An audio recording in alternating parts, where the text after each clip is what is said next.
Praise the lord. ప్రవేశనామంలో మీ అందరికీ కూడా నాకు శుభములు తెలియజేస్తున్నాను. మీరందరూ బాగున్నారని ఆశిస్తున్నాను. అనుదినము మీ కొరకు నేను ప్రార్థిస్తున్నాను.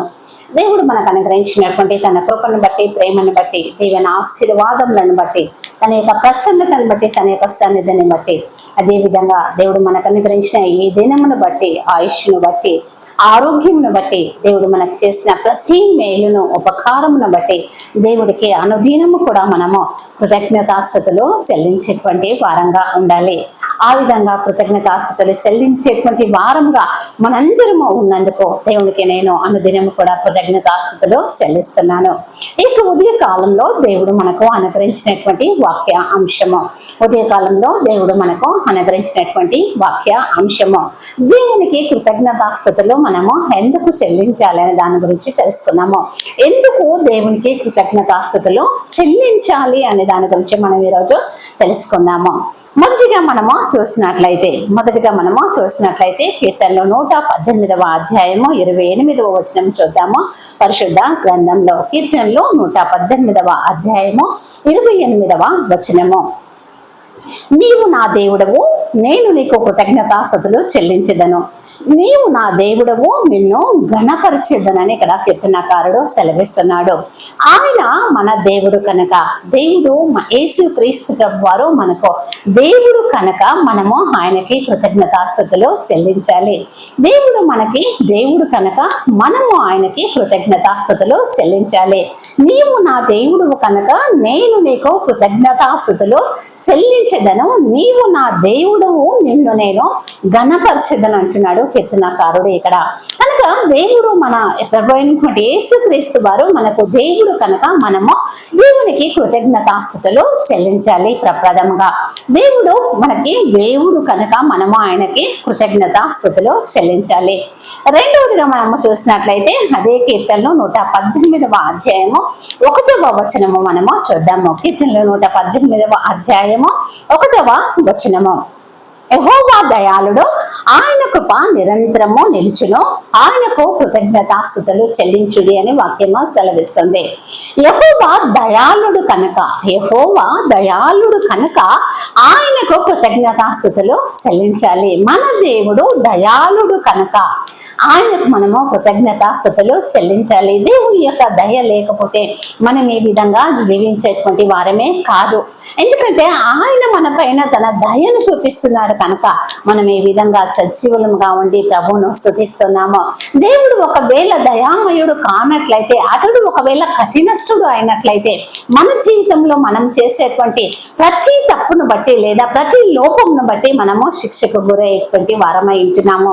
కానీ దేవుడు మన పైన దయ చూపిస్తున్నాడు. ఆయన దయాళుడు కనుక ఆయనకు మనము కృతజ్ఞతాస్తుతులు చెల్లించాలి. మొదటిగా దేవుడు మనకు దేవుడు కనుక మనము కృతజ్ఞతాస్తుతులు చెల్లించాలి. రెండవదిగా ఆయన మన పైన దయ చూపిస్తున్నాడు, అతడు దయాళుడు కనుక దేవునికి మనము కృతజ్ఞతాస్తుతులు చెల్లించాలి. మూడవదిగా మనము చూసినట్లయితే కీర్తనలు 97వ అధ్యాయము 12వ వచనము చూద్దాము. కీర్తనలు 97వ అధ్యాయము 12వ వచనము. నీతిమంతులారా యెహోవా యందు సంతోషించుడి, ఆయన పరిశుద్ధ నామమును బట్టి ఆయనకు కృతజ్ఞతాస్తుతులు చెల్లించుడి అని వాక్యము సెలవిస్తుంది. యెహోవా యందు సంతోషించుడి, నీతిమంతులారా యెహోవా యందు సంతోషించుడి అని వాక్యము సెలవిస్తుంది.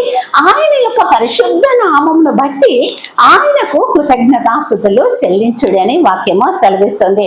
దేవుని యొక్క నామము పరిశుద్ధమైనది కనుక, ప్రభు అయినటువంటి యేసుక్రీస్తు నామము పరిశుద్ధమైనది కనుక మనము దేవునికి కృతజ్ఞతాస్తుతులు చెల్లించాలి.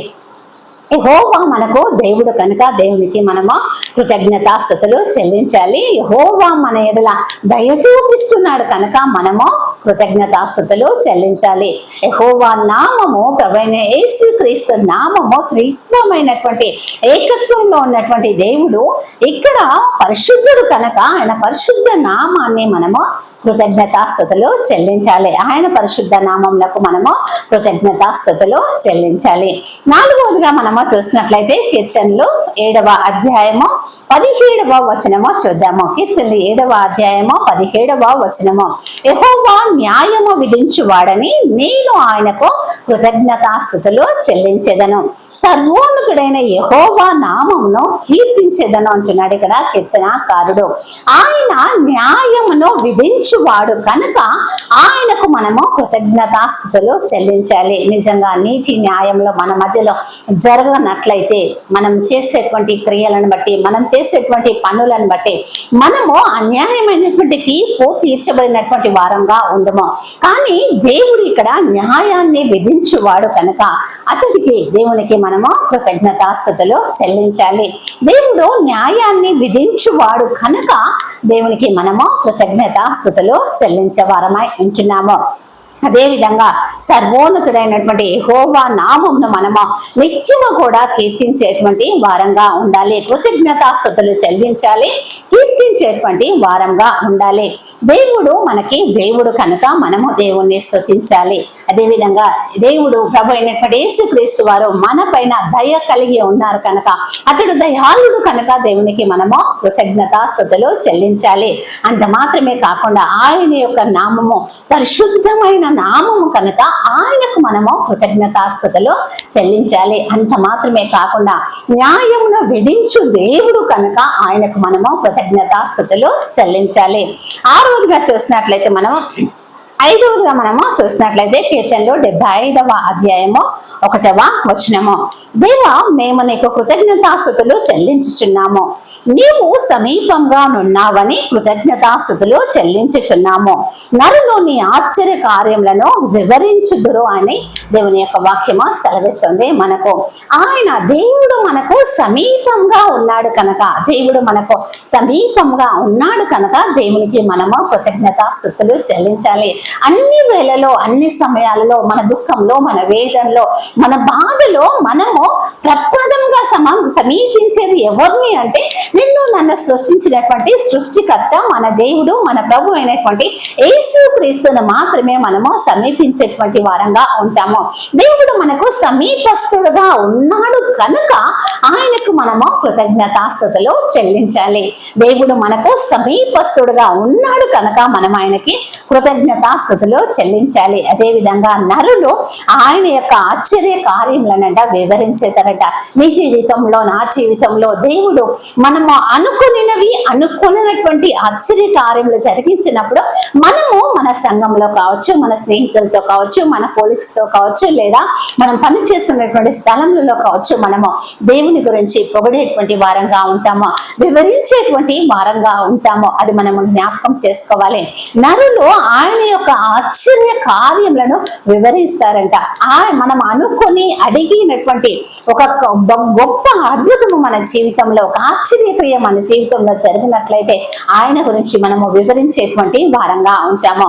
అంత మాత్రమే కాకుండా మనకు సమీపస్తుడుగా ఉన్నందుకు మనం ఆయనకి కృతజ్ఞతాస్తుతులు చెల్లించాలి. ఆరోదిగా చూసినట్లయితే కీర్తనలో 107వ అధ్యాయము 15వ వచనము మనము చూద్దాము. 107వ అధ్యాయము 15వ వచనము, ఆయన కృపను బట్టి నరులకు ఆయన చేయు ఆశ్చర్య కార్యములను బట్టి వారు యెహోవాకు కృతజ్ఞతాస్తుతులు చెల్లించుదురుగాక అంటున్నాడు ఇక్కడ కీర్తనకారుడు. ఆయన మన ఎదుట ఆశ్చర్య కార్యములు చేస్తున్నాడు కనుక మనం ఆయనకు కృతజ్ఞతాస్తుతులు చెల్లించాలి. నరులు ఆశ్చర్య కార్యములను వివరిస్తారు. అదే విధంగా ఆయన మన ఎదుట చేసినటువంటి ఆశ్చర్య కార్యములను బట్టి మనము కృతజ్ఞతాస్తుతులు చెల్లించాలి. మన జీవిత కాలం అన్నిటిలో మనము పుట్టినది మొదలుకొని, మనకు జ్ఞానం వచ్చినది మొదలుకొని, మన జీవితంలో దేవుడు చేసినటువంటి ప్రతి ఆశ్చర్య కార్యమును బట్టి మనము నిత్యము కూడా మనము మరణము చెందేంత వరకు కూడా దేవుడికి మనము కృతజ్ఞతాస్తుతులు చెల్లించేటువంటి వారంగా ఉండాలి. ఆయన చేసినటువంటి ఆశ్చర్య కార్యములను బట్టి ఆయనకు నిత్యము కూడా మనము కృతజ్ఞతాస్తుతులు చెల్లించేటువంటి వారంగా ఉండాలి. ఆయన మన ఎడల జరిగించినటువంటి ఆశ్చర్య కార్యములను బట్టి ఆయనకు మనము కృతజ్ఞతాస్తుతులు చెల్లించాలి. 7వదిగా మనము చూసినట్లయితే కీర్తనలో 118వ అధ్యాయము 21వ వచనం ఒకసారి చూద్దాము. 118వ అధ్యాయము 21వ వచనము, నీవు నాకు రక్షణాధారుడవై నాకు ఉత్తరం ఇచ్చి ఉన్నావు, నేను నీకు కృతజ్ఞతాస్థుతులు చెల్లించేదను అని కీర్తనకారుడు ఇక్కడ సెలవిస్తుండో. ఆయన మనకు రక్షణాధారము కనుక, ఆయన మనకు రక్షణాధారము కనుక దేవునికి మనము కృతజ్ఞతాస్థుతులు చెల్లించాలి. మనము పాపంలో చచ్చిన భారమై ఉండగా క్రీస్తు నీ కొరకు నా కొరకు మనల్ని చనిపోయి నిన్ను నన్ను తనలో బ్రతికించినటువంటి దేవుడు అయి ఉంటున్నాడు. మనము మన పాపంలో చచ్చిన వారమై ఉండగా క్రీస్తు మన కొరకు శిలువ యాగము చెంది నిన్ను నన్ను బ్రతికించినట్టుగా చూస్తున్నాము. నీవు నేను ఈరోజు రక్షణ పొందుకొని విమోచన పొందుకున్నటువంటి వారము, విడుదల పొందుకున్నటువంటి వారము, పాప విముక్తిని కలిగినటువంటి వారము, పరిశుద్ధ జనము, ఆయన యొక్క సొత్తైన ప్రజలము, రాజులైన యాజక సమూహమై ఉన్నాము. మనకు రక్షణ అనుగ్రహించినటువంటి మన దేవుడికి మనము నిత్యము కూడా కృతజ్ఞతాస్థుతులు చెల్లించేటువంటి వారంగా ఉండాలి. దేవునికి మనం ఎందుకు కృతజ్ఞతాస్థుతులు చెల్లించాలి అంటే, ప్రభు అయినటువంటి యేసుక్రీస్తు వారు లేదా తన త్రిత్వమైనటువంటి ఏకత్వంలో ఉన్నటువంటి దేవుడు మనకు దేవుడై ఉన్నాడు కనుక మనము ఆయనకి కృతజ్ఞతాస్థుతులు చెల్లించాలి.